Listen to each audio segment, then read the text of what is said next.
Diversity challenges the terms of the amended solicitation. Diversity maintains that the evaluation of prime contractor experience unduly restricts competition, as it has prevented diversity from submitting a quotation in response to the revised RFQ. Specifically, diversity asserts this requirement restricts it from competing because it must rely upon its subcontractors to demonstrate experience with the SOW's new focus on Internet media.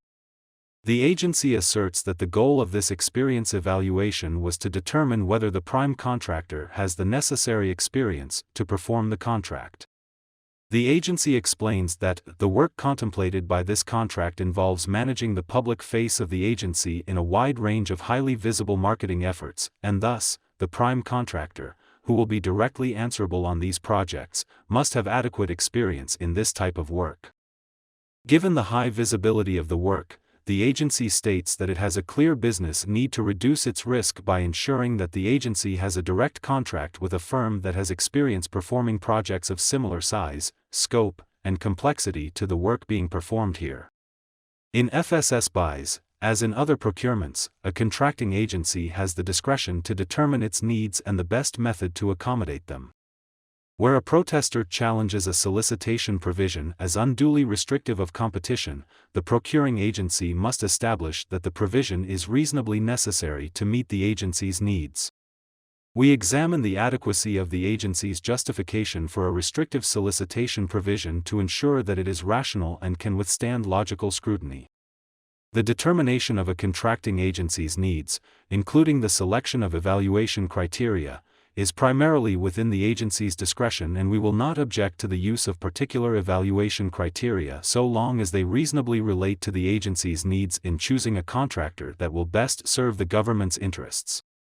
Here, we think the record supports the agency's position that the prime contractor experience restriction is reasonably related to its needs.